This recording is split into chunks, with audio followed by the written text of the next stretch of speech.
nag fi mu ne Highlander la ñuy joué ñun quoi. waaw il n'a resté Fadima kii yàlla dénk chaise bi te mu bañ koo fees ak kii bëgg toog ci chaise bi jàpp ne chaise bi chaise-am la mooy kii xuntu man dama jàpp ne ñoom ñaar ñëpp respecté wuñ Sénégalais yi. très franchement quoi.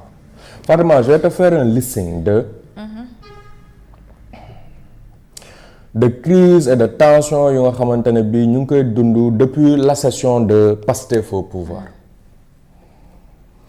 Il y a une crise universitaire donc ba moom étudiant bu ci ñàkk bakkanam. Il y a eu des crises universitaires bii passé dañu fàttaleku ne dernier épisode la mais dañoo ñëw rek crise bi tàmbali boobu Abdourahmane Diouf moo nekkoon responsable de la situation. ñu koy fàttali. Il y a une crise sociale benn dysfonctionnement ci biir fonction publique bi ci boppam ba ñu naan licencié nañ ay 31 800 agents yoo xam ne ñu ngi doon liggéey ci administration bi ñu ci ëpp raison bi di nekk ne implicitement parce que dañoo bokkule boor politique wala parce que APR la ñu bokkoon te ñuy ay sénégalais te ñuy ay ñoo xam ne ñu ngi doon soutenir ay ménages à travers le salaire. La crise économique et financière ça on n'en parle pas ça jarul ñu ci taxaw. On est tous d'accord, on est tous unanimes là-dessus que on est au plus bas ba Sénégal ba tey en termes de notation maanaam 1960 sax on n'était pas aussi bas en termes de notation loolu la économiste yi wax loolu la borom xam-xam yi wax. Donc y a cette tension là bi nga xam ne moom la ñu créé ci diggante sénégalais bi ak justice bi diggante justiciable ak justice bi on peut mën nañ fi lim kaawu Abdou Nguer kaawu Modou Fall kaawu Badara Gadiaga mën nañ lim kaawu Farba Ngom mën nañ lim Sophie Gladima mën nañ lim Barki Dembo Ndiaye ñi nga xamante ne bii topp nañ leen ay weer yàq nañ seen der levé nañ seen immunité parlementaire pour arriver vers un non-lieu. Il y a une crise de confiance avec la presse. ñu ñëw li ñu njëkk a jël comme mesure mooy seen aide à la presse subvention ñu daal di koy stoppé ba pare ne dañuy réguler na ñoom ñooy wax ban média moo conforme ak moo conforme ce qui est totalement anticonstitutionnel ñu créé plateforme jël benn média boo xam ne dafa daan jàngal gone yi naka la ñuy defee cocktail molotov ne média boobu média bu conforme la jël source A ne du média bu conforme. Léegi la dernière tentative c'est cette tentative à peine déguisée de musellement de la presse encore une fois bëgg la divulguer ses sources bëgg jox une opportunité à benn bànqaas bu nga xamante ne bii état bi exécutif bi ñoo leen seefe ñoom ñooy fal ko koy jiite ba pare kooku war a am sañ-sañu ñëw ci source a na ko demee tekk sa xaalis parce que Baba Ndiaye juum na keroog ba muy wax na mu war ta waxee te kooku du juge du procureur te kooku exécutif bi moo koy fal donc logiquement Baba Ndiaye bu waxee lu neexul exécutif bi banqaas boobu bu leen neexee ñu ñëw indi source ay problème tëj ko te du mujj fenn. Il y a une tension diplomatique, il y a une tension sur le plan international qui est certain. Le Premier ministre qui écrit un tweet pour dire aux États-Unis que comme que bañal ngeen suñuy sportif ay visa ñun sax de toute façon dañuy dem lëkkaloog waa Chine loolu kenn xamul inculture la wala peut-être genre je sais pas moi ndax def genre xaru la wala loolu personne n'a compris. ba mu fi jël cette position là par rapport ak Guinée-Bissau la fa xew Guinée-Bissau coup d'état la du coup d'état ñoom nee nañ coup d'état la ba nga jël position ci diggante Iran ak situation bi nga xam ne moo xew diggante Iran Israël ak États-Unis mais tu prends une position ton ministre des Affaires étrangères prend ton contre-pied ça veut dire qu'il y a un problème au sommet de l'exécutif on est d'accord ou pas ñu ne la diplomatie dafa nekk loo xam ne chassé garde wu président de la république la premier ministre mën ci loo xam ne moom nee na dafay waxtaan ak ay militants di wax ci diplomatie bi ba pare di ci jël position boo xam ne on s'est rendu compte que même président bi àndul ci boobu la position wala en tout cas il ne tient pas ces propos là nga jógeeti fa une crise de gouvernance administrative ça aussi c'est très très clair te defe naa dernier épisode bi mooy 19 alliances yi ñu ne dañ leen ni tas ak dañ leen ni maanaam am ñii di liggéey ci administration bi ils sont habitués à ce que le premier ministre dise que ñun kat suñu administration bi dañoo yéex suñu administration bi dafa dese efficace suñu administration bi on jette l'opprobre sur eux suñu administration bi lu muy consommer ci xaalis dafa bëri on jette l'opprobre sur notre administration sénégalaise. La tension sécuritaire loolu itam kenn waxu ko mi ngi ci suñu frontière. Sur le plan des cyberattaques li nga xamante ne bi moom mooy xew ci réew mi quand j'ai entendu la réponse du premier ministre à l'Assemblée nationale oui États-Unis sax day am ay cyberattaque mu kon kay bismillah kon lu mënti xew ci réew mi rek jëlee exemple beneen réew boo xam ne moom itam am na problème yooyu finalement toi à quoi tu nous sers si toi tu n'es pas prêt à régler les problèmes mais tu te justifies en disant que ñeneen ñi itam daf lay ne dal États-Unis dañoo xalaat ñoom toog autant de temps te du ñu mën a defar lu carte d'identité loolu dafa mën a nekk dafa admissible États-Unis dañoo xalaat ñoom DGI day ñu naan paralyser nañ seen système wala DAF ñu naan paralyser nañ seen système wala de manière physique sax ñu naan dugg nañ direction nangam am nañ fa loolu États-Unis dafa xalaat a xew waaw léegi nag Fatima xam nga lii bu ñu koy lim du ñu fi jógee quoi waa léegi compte tenu de toute cette situation là kii di xuntu ak ki bañ a toog palaasam ñoom taluñu lii taluñu solutionné problème mu agriculteurs yi li mu ma ko problème mu baykatu gerte yi li mu ma ko problème mu maraîcher yi barki Demba Ndiaye di doon sànni seen pomme de terre ak seen soble ci tali yi li mu ma ko maanaam face à toute cette situation là ñoom ils ne trouvent rien de mieux à faire que de faire focus sur 2029 mais on est en 2026 ñun suñu problème mooy ndax dinañ fekkee 2029 à ce rythme là ndax ressources humaines de qualité dina nangoo des ci réew mi fii de 2029 à ce risque là dégg nañ professeurs yi jamono jële ñu ne dañ doon dem Guinée mais on devait nous poser les bonnes questions au lieu ñu naan non ay traître lañ waruñu def loolu nous devions nous poser les bonnes questions lan moo war a jaral un professeur d'université sénégalaise ak la qualité de l'université sénégalaise a priori ñun ñu war a ëpp doole financièrement que la Guinée suñu professeur mën a jóge fii di dem Guinée dafa jàngale lan moo tax pourquoi lan moo tax aujourd'hui ay Bougane Gueye Dany les patrons je parle pas de Bougane Gueye Dany en tant qu'homme politique mais en tant qu'homme d'affaires en tant que patron de presse en tant que patron d'autres choses Sylla Ecotra je parle pas de lui en tant qu'homme politique mais en tant qu'homme d'affaires mais lan moo tax ñoom ñu naan la ils sont obligés de sortir du territoire sénégalais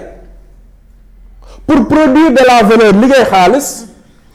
pour mën a dugalaat xaalis boobu Sénégal pour fay seeni salaire pour maintenir seeni entreprise à flot mais pourquoi nous devons nous poser les bonnes questions waaye face à toutes ces situations là lii leen intéressé mooy benn focus boo war a jëmale 2029 xam nga ñoom itam ak lu mën di xew fii ak 2029 incha allah du ñu jeex du ñu feebar du ñu mën a faju du ñu xiif du ñu mar du ñu bëgg visa mu tëleen parce que li warloo sénégalais ak ñoom sénégalais dañ koy def ba mu mat sëkk parce que kérosène bi nga xam ne moo war a taal avion présidentiel bi ak lu mënti xew Baba Ndiaye bu jëndee suukar dinañ ko dagg daal di ci kër ci jëndal moom président de la république bi kérosène seeni salaire DG yi 7 milliards Fadilou Keita yi muy xam ne parewul pour wàññi ko ak lu mënti xew yow Fatima dinañ dagg ci sa weccet maanaam paysan ba nekk Fongolimbi ba nekk Toubacouta ba nekk ak fu mu mënti nekk ci biir Sénégal bi Kaffrine Gandiol dinañ jël ci xaalisam lu mu tuutu tekk ci dagg ci daal di dugal ci poosu Fadilou Keita daal di koy jox carte bleue bu nga xamante ne bi kenn xamul lu carte bleue woo. Nous vivons dans un pays boo xamante ne bi niveau de pauvreté bi fu mu toll dafa extrême ça ne date pas d'aujourd'hui nous sommes un pays pauvre très endetté là-dessus on est d'accord mais dafa empiré wu c'est ce que disent les indicateurs économiques suñu taux de croissance boo ko jëlee nga génnee ci domaine extractif bi maanaam nga génnee ci pétrole ak gaz ak nangam ak sangam yooyu nga xamante ne bii day nekk entre 2 ak 3% boo ko ci génnee mais tu te rends compte que suñu taux de croissance mais dafa boo ko teqaleeg bu Guinée boo ko teqaleeg mais c'est ahurissant c'est abyssal ñun ni ñu reculer wala yow compte tenu de toute cette situation là tu trouves quand même le temps pour ne yow da ngay def focus 2029 man Abdourahmane Diouf il m'a choqué ci benn point mooy ba muy naan président de la république ñun laajuñu la sa avis ñun ñoo bëgg nga présenter wu 2029 yow bul def dara sëggal ci say dossier ñun ñooy lijjanti combat boobu et cetera je ne le paraphrase pas mais c'était ça l'idée waaw mais moom du ministre de la république moom. te war a lijjanti ay dossiers. waaw moom amul ay dossier moom. di lijjanti élection. yàlla baax na. waaw mais moom en principe ay parfum moom yi nga ko war a tegal moo war a gën a ngand parfum président de la république bi. dossier la war a lijjanti de. président de la république li mu war a def mooy xool une vision pour la nation. surtout mais ñoom ñoo war a appliquer cette vision là pour la nation. léegi yow nga ne président de la république yow dama liggéey man bàyyi ma xaw na ma la falee 2029 mais lan moo leen dal ñi non en fait man sama question loolu la lan moo leen dal maanaam Sénégal crise politique bu ne am na fi Fatima bu ne mais bii moom bu ko gën a ñaaw union bi man gisaguma ko bàyyaguma ko xel ci histoire politique bu Sénégal te daa la wax lu tax Fatima. Très bien. Fatima suñu leader politique ils avaient l'habitude bu crise politique amee soit dañ ko doon gérer ci suuf wala bu dee dafay génn ci kaw tamit kii dàq kii dugal kii kaso ñu xam au moins que ñii ils sont honnêtes li ñuy dund mu leer nañ ci kanamu nit ñi loolu moo nekkoon ci kaw Mamadou Dia ak Senghor loolu moo nekkoon ci kaw Abdoulaye Wade ak Idrissa Seck loolu moo nekkoon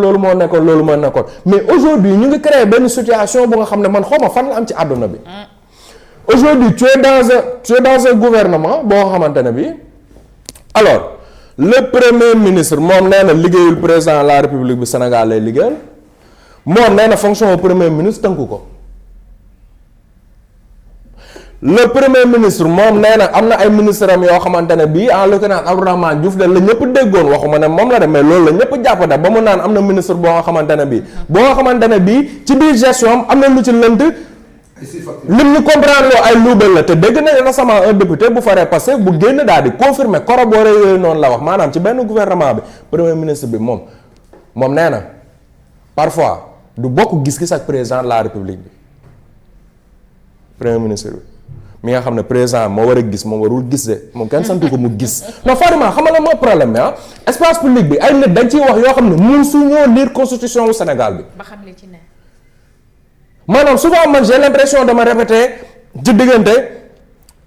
république démocratie parallélisme des formes ce sont des termes qui ne reviennent pas dans les plateaux de débat les gens n'utilisent même pas alors que xoolal lépp lu ñu mën a wax soubassement beeg fondement bi loolu kese la mën a nekk loolu kese la war a nekk parallélisme des formes boobu moo bëgg premier ministre bi comprendre ne moom ndawal président de la république bi la bu rapport mag ak rakk wala fils ak booy waree am moom mooy fils moom mooy booy bi loolu la yàlla dogal mag ko ci at jiitu ko ci politique indi ko ci politique mais moom mooy kilifa bi léegi nag man après ñoom yi ñuy expliqué nii c'est une version contre une autre quoi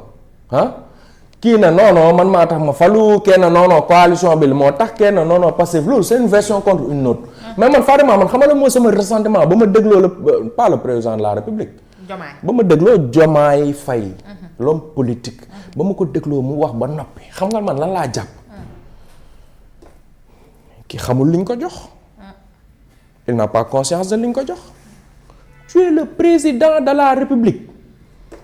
yow ni nga ne ñi nga ne ñoom ñooy xuntukat yi mais tu as un pouvoir décisionnel ci seen kaw